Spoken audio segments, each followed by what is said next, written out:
Hello, welcome back to Kemet Maasai Academy, and this is Back to School for Dummies.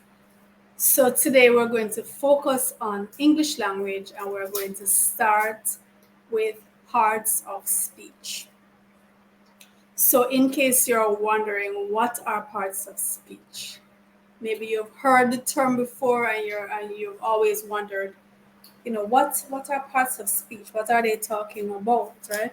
So if you can think of language as you can think of it as a building, right? And you can think of the different words as blocks that you put together to form sentences. Well, first of all, you put letters together. So those are like the cells at the cellular level. We put the letters together to form words, and then we put words together to make sentences, and we put sentence or phrases, and we put sentences together to make paragraphs, to make stories, to make novels, to make all manner of writing and speech. So the parts of speech are different categories of words that we can use to piece together to construct phrases, clauses, sentences, right? So in the English language, we have 8 parts of speech. And I'm actually going to be looking at each one separately in other videos. Today, I'm putting them all together in just one video, just kind of like a summary to run down the basics of each one. But they are not as simple as they seem, so each one really deserves its own video. And that's what we're going to be doing in the coming weeks. We're going to dedicate a video to each one of the parts of speech. This evening, we're grouping them together and we're just looking at them briefly, right? So I'm actually going to now share my screen so you can see what I'm talking about.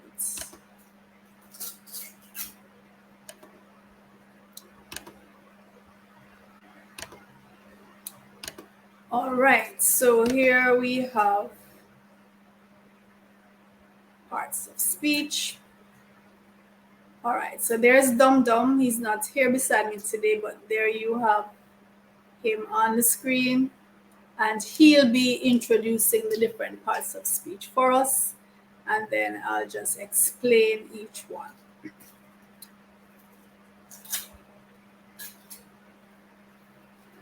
So let me just check to ensure. Okay, so everything, hold on. Let me see the best. No, that's not the best one. Nope. Okay. All right, so we'll stick with that one.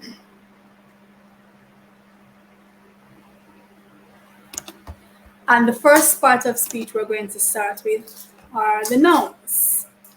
Now, you might remember in elementary school, the definition that you're given for nouns. And a noun is the name of a person, place, animal, or thing. Our elementary school students can recite that with their eyes closed, right? Nouns are persons, places, animals, or things. There are many different categories of nouns, actually, right? And we are going to be looking at them when we're covering the noun in its own video. For now, we're going to stick with that elementary school definition: person, place, animal, or thing. And well, in the English language, at least in the West, when we have proper nouns, actual names of people, names of books, titles, and so on, we capitalize the first letter.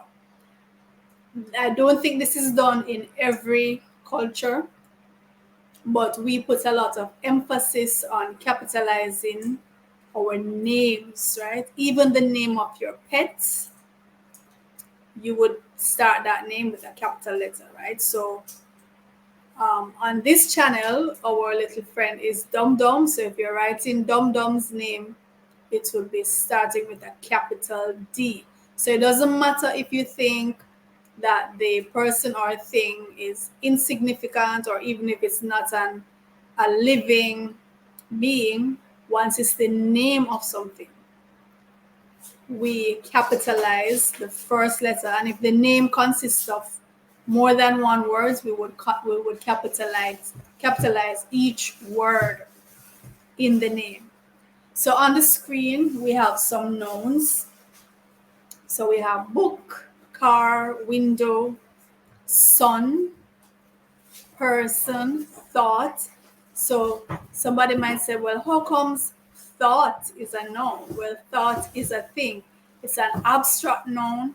You can't see it, you can't touch it, but it is a thing. It's an entity. Same for memory, as you see on the board. So we have sister, memory, day, pharmacy, lion, hunger. Hunger is a thing. You can't touch hunger, you experience it. It's an entity, it's something, it's a noun. Calculator, zebra, suspicion. What is that, right? It's a feeling, it's a hunch. Again, it's abstract. So we are going to be looking at the different types of nouns. Some nouns, you can't see them, you can't touch them, but they are things. And then we have the word school. So all of these are actually nouns, right? They are things or people or animals or places, home, country, the name of the place, Kingston, right? America, Caribbean Sea, all of those are nouns. So now we go to the pronouns. Pronouns. And if you look at the roots of the word pronoun, you'll see the prefix pro. Usually the prefix pro indicates for or instead of. So pronouns actually are used instead of nouns. They take the place of nouns. So if you look at the screen, you see these are all pronouns. Me, you, ours, theirs, myself, us, we, yours, themselves, mine, I, they, him, her, hers. Similar to the noun, the pronoun, there are different types of pronouns, right? There are subject pronouns, object pronouns, possessive pronouns, reflexive. So these are things that we're going to break down when we're doing the video just on pronouns. So today we're just looking at them generally, right? So instead of writing a string of nouns, you can replace them with one simple pronoun. So instead of saying, I am going to the supermarket with Marcus, Rebecca, Pansy, Jacob, and a string of other names, you can say, I am going to the supermarket with them, or they are going to the supermarket with me. You can use they or them to replace a string of names of persons. Likewise, with us, we, if 5 of you are doing something, instead of writing out the 5 names, you can just say, we are doing the thing. So pronouns help you to limit the space that you take up in your writing. It helps you to eliminate repetition. So you might start off maybe the first sentence or two with actually listing out the names of the persons who you're referring to. But every sentence, you don't have to keep listing out their names. You can just say we, us, them, they, right? And without having to list the names all the time. So we use pronouns to take the place of nouns or instead of nouns. And like I said, there are different types of pronouns. With all these, well, almost all of the parts of speech, you are going to find that there are different categories. A lot of people think of English as being a difficult language, and really it is. If English is not one of the languages that you naturally speak, right? So you're learning it as a second or third language, it can be difficult. The rules don't necessarily make sense sometimes. And there are many categories of words that you have to memorize, you have to learn the rules, and the rules don't always comply with themselves, right? So there are many exceptions to the rules. It is a difficult language, but it also happens to be, as it's called, the universal language. And it's one of those languages that if you master it, then it puts you in good stead wherever in the world you find yourself. If you can communicate well in English, if you can express yourself in writing or in speech in English, that is a bonus for you. So even though it is difficult, with diligence and patience, you can master it. And if you have your native language or your a first language, then you should be able to switch just like that from one to the next and manage yourself and be articulate in both of them. I pride myself in that. I am Jamaican and I love my Jamaican language, and there are some things you just cannot express in English as well as you can do it in your native language. All right, so now we are looking at verbs. And if we go back to elementary school, right, or basic school or primary school, the definition that you remember for verbs is verbs are doing words. As simple as that. Verbs are doing words. Verbs are action words. They show action. There are some verbs that they might trick you because they don't really show much action, but they are actions. And you will see some of them on here. So let's look at the verbs that we have here.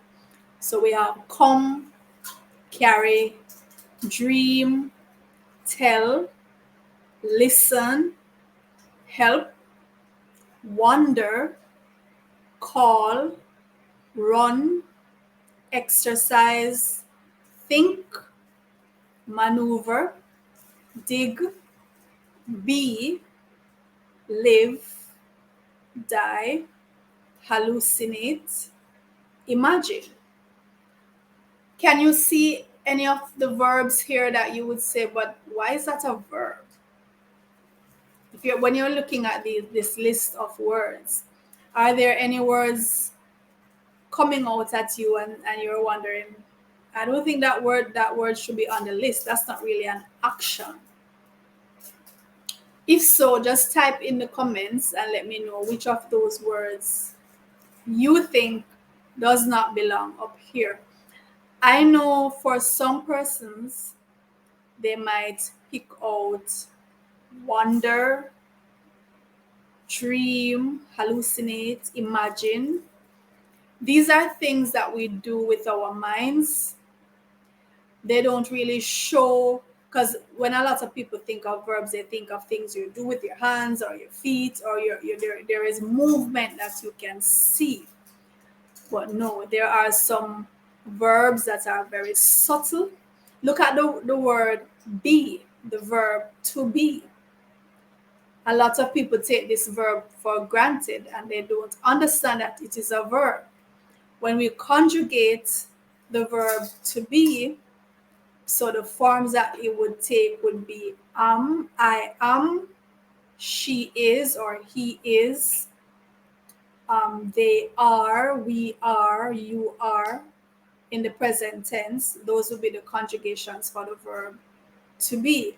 And when we do the video on verbs, we will be looking at the different ways that we conjugate the verb depending on who is doing the action.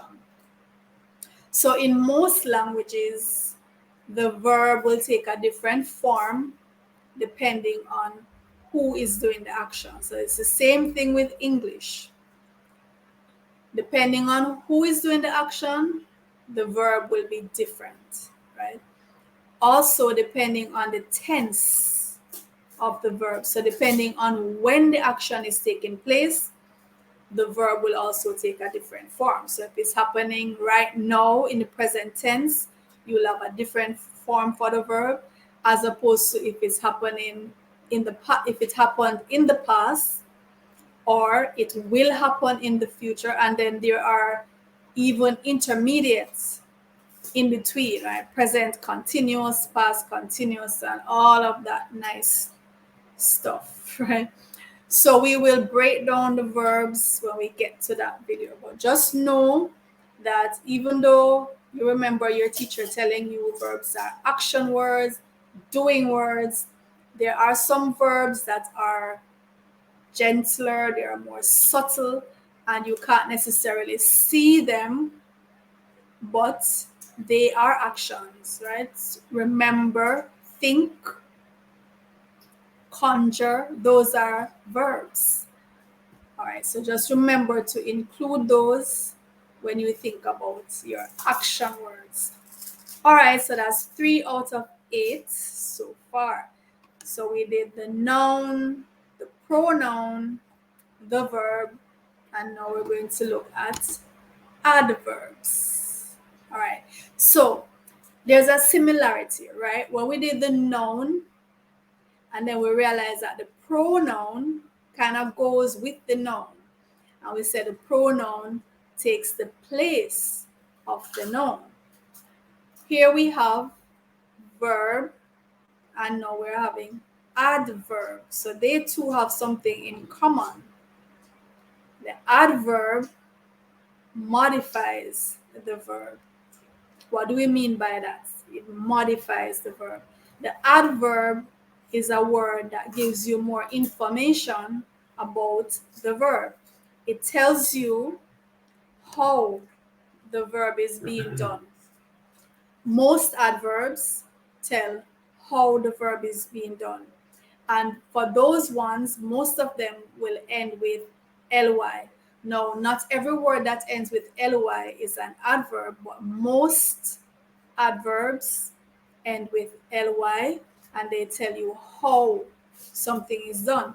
But we also have some special adverbs, adverbs of place, adverbs of time, adverbs of condition.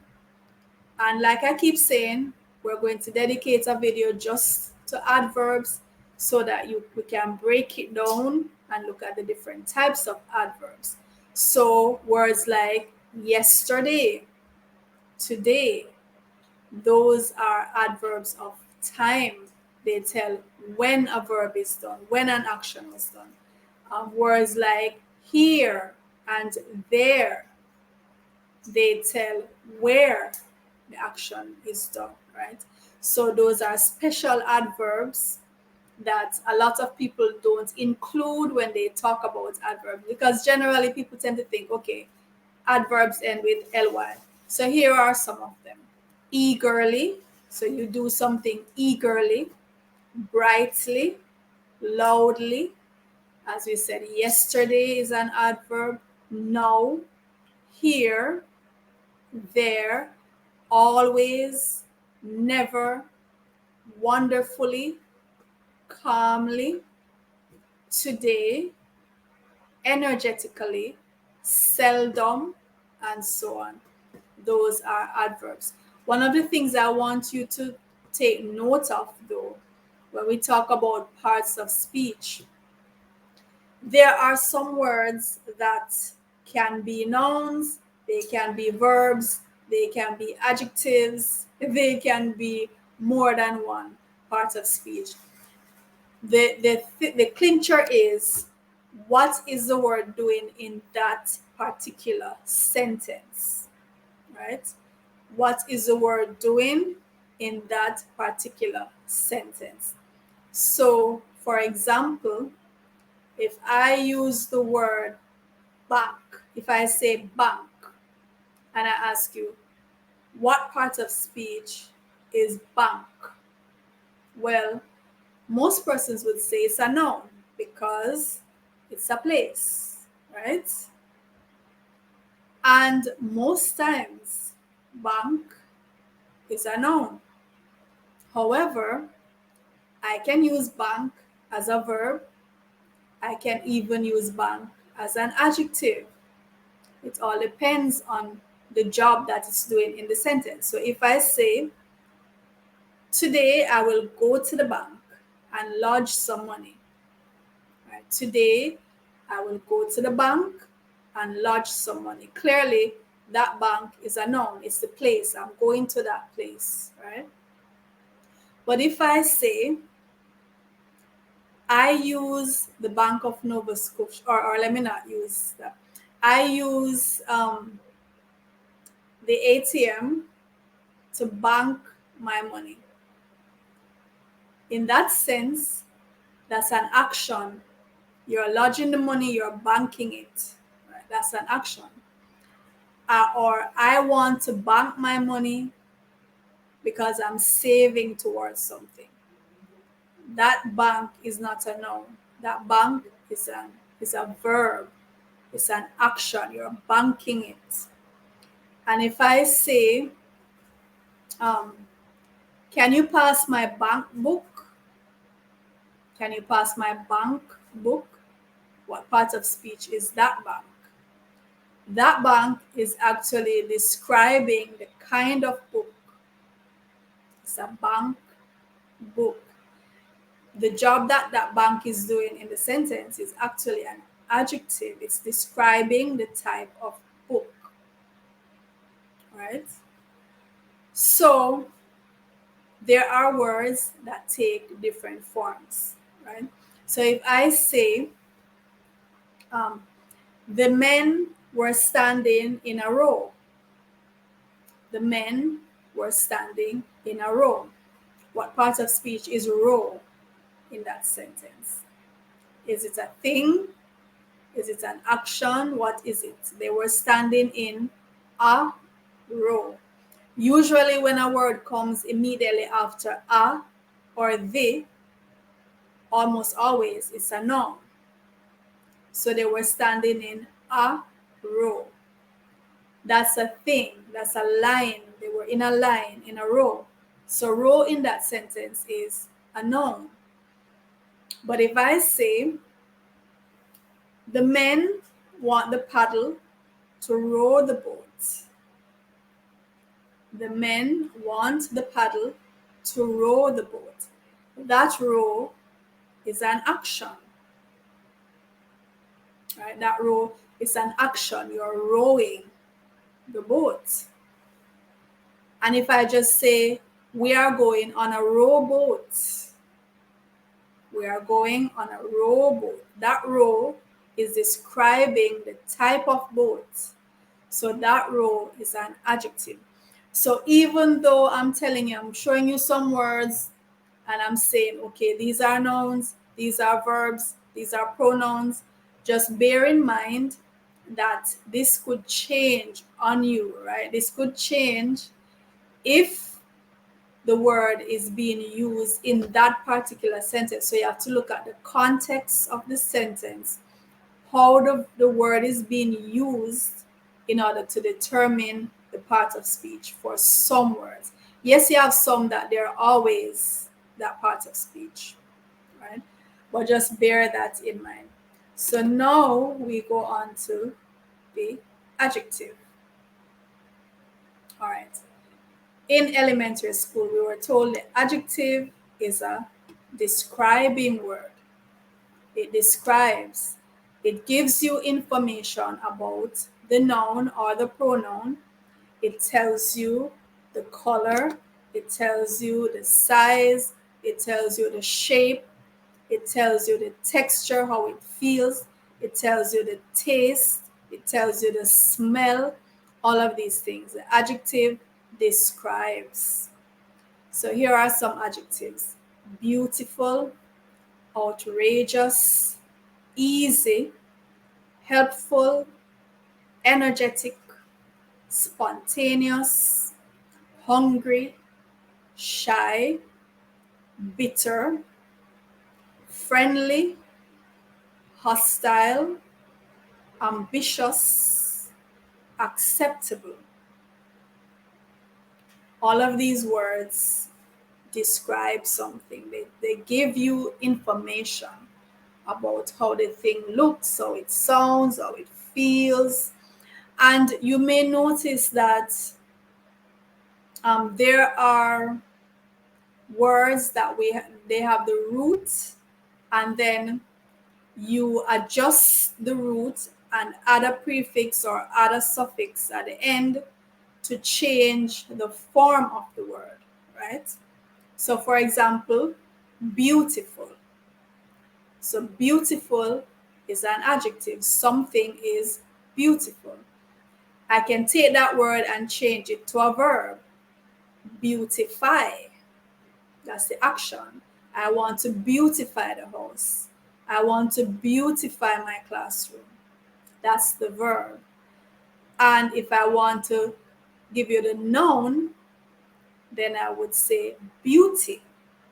Beauty is the noun, the thing. Beauty is something that we all seek, right? So again, words can change. We can just keep the root and change different parts of the word to transform it to the different parts of speech, right? So look at the word friendly. Friendly is an adjective. You're describing someone as being friendly. What noun can we form from friendly? Well, the noun would be friend. That's a person. What verb can we form from friendly? I can say befriend. I want to befriend the person. That's an action. I want to do something to make this person my friend. I want to befriend. So just by adding the prefix be in front of it, I make it into a verb. Or if I start with friend and I add ly, friendly, then it becomes an adjective. And this is one of the examples of a word that ends with ly that's not an adverb. Remember, we're saying most adverbs end with ly, but not all words that end with ly are adverbs. So friendly is one of them. Friendly is actually an adjective that describes someone. Next on our list, so this is the six out of 8 now, is our conjunction. Conjunction.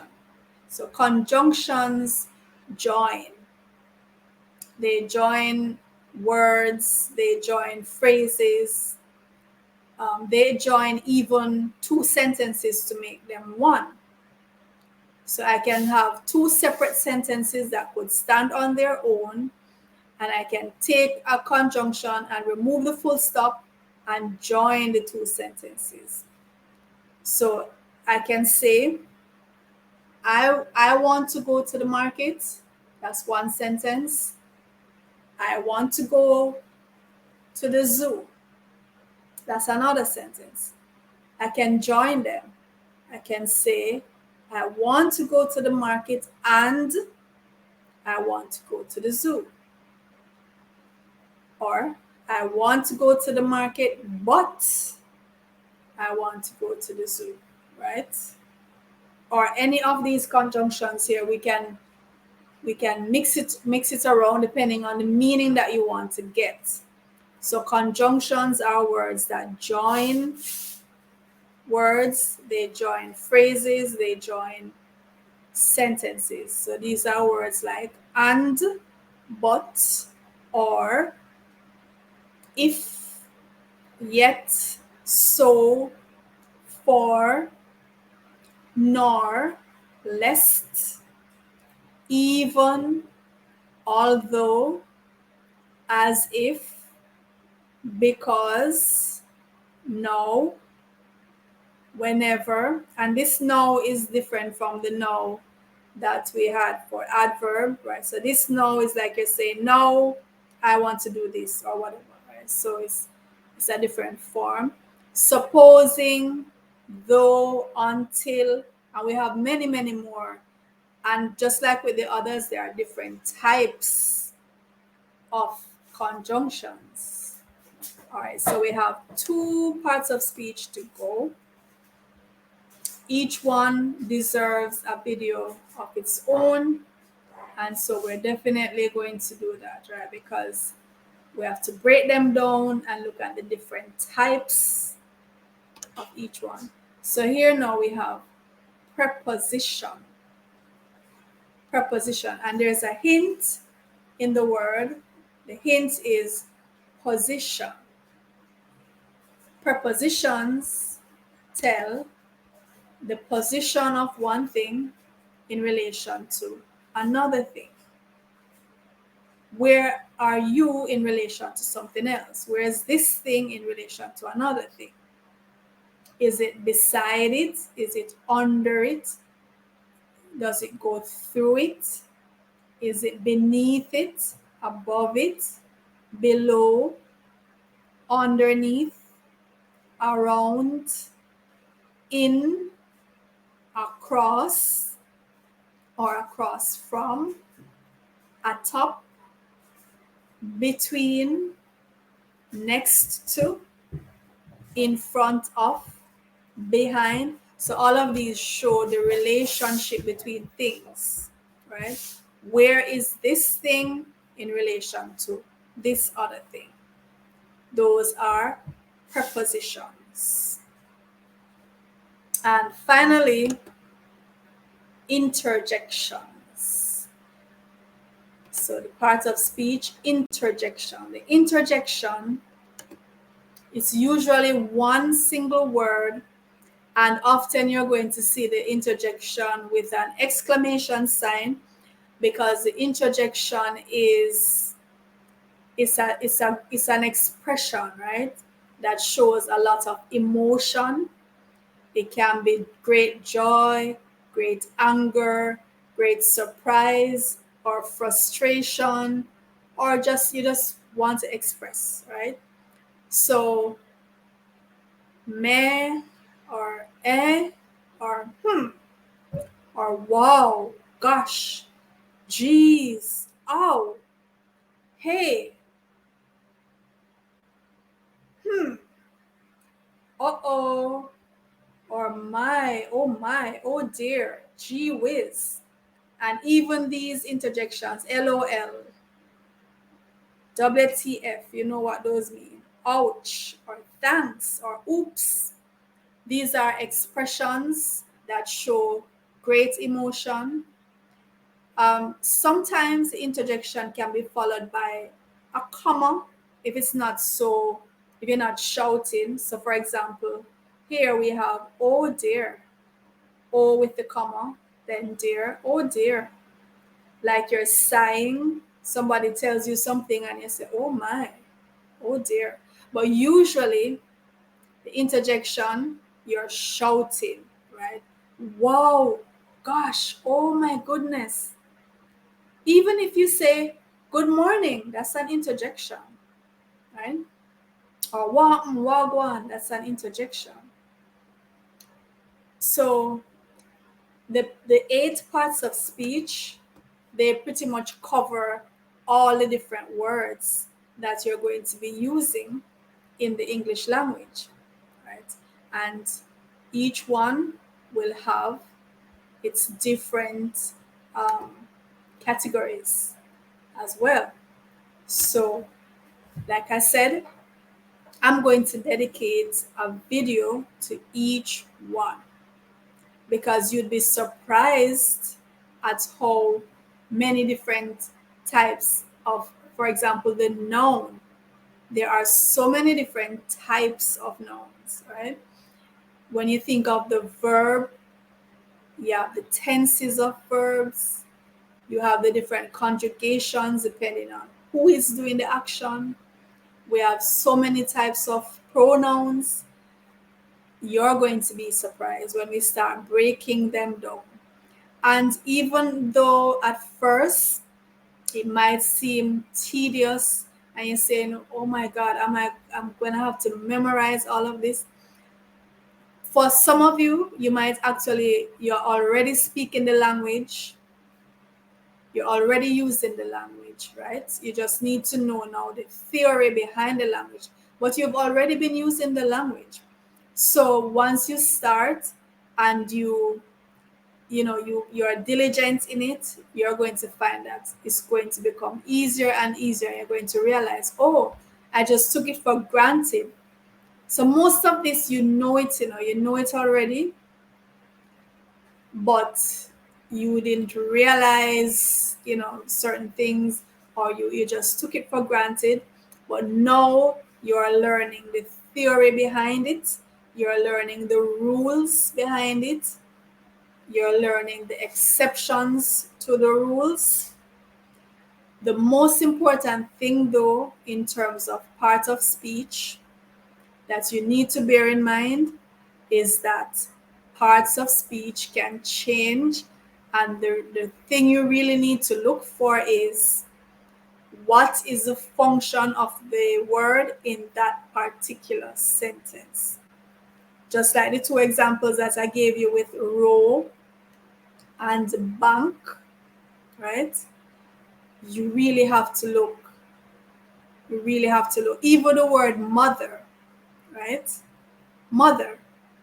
If I ask you what part of speech is mother, most persons will say, well, it's a noun. It's a person. Duh. What else could it be? But suppose, all right, so if I say, well, my mother is waiting for me in the hall. Yeah, that's the person. My mother, the person, is waiting for me in the hall. But suppose I say, I mother my students every day. I mother my students every day. Is that a person? No, that's an action. I do things for my students that show tenderness, that show guidance, that show love. I'm mothering them. That's an action. Mother can be a verb. If I say, don't trouble the cubs, or mother bear will come for you. Don't trouble the cubs, or mother bear will come for you. That mother, what role is that word mother playing in that sentence? Mother bear. That's an adjective. It's telling you what kind of bear it is. So it's very important for you to have an open mind when it comes to part of speech. You can learn the function, what a part of speech does, so that you can identify in this particular scenario, in this particular sentence, what is the word doing. And you can have a general idea that, okay, most times this word is that part of speech, most times. But just have an open mind and remember that it can change depending on how it is used. That's the most important thing I want you to take from this video, this introductory video to part of speech. That is the most important thing. Because if you go away thinking, all right, noun is person, place, animal, thing, and you tend to think of mother always as a person, you might encounter the word mother in any of those other sentences that I just outlined, And if you say it is a noun in the last two, you would get that wrong. You would leave the examination room or the test room, you would leave with a smile on your face thinking that yes, you got it. And then when you get back your paper and you see it wrong, you're going to be saying, but how? Mother is a person. How can I get this wrong? But if I am mothering my students, I'm doing an action towards them, right? That's a verb. So be very careful when it comes to parts of speech. So next week, we're going to be doing mathematics, right? So we alternate. 1 week we do English language. The next week we do mathematics. So come with your books and your pencils next week. We're going to be looking at the different symbols that we use in mathematics, because it makes no sense to start doing maths without knowing what the symbols are and why we use them and what they mean. So we're going to look at things like the plus sign, the minus sign, the equal sign, the equivalent sign, the square root sign. What are they? What do they mean? What am I to do when I see these signs? That's what we're going to be doing for mathematics class next week, right? So until then, take care of yourselves and thank you for joining me. And please revise. Take a little time each day and do some revision. Do your own research, add to your knowledge, and I want you to commit yourself that you're going to be steadfast.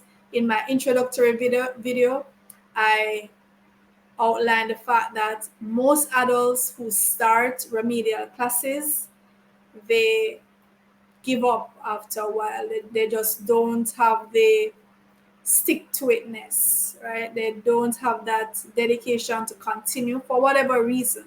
But I want you to commit yourself to keep at it for your own education, for your own progress, right? We're all learners for life, we're learners of life. So I will see you next week with your books and your pencils. So take care.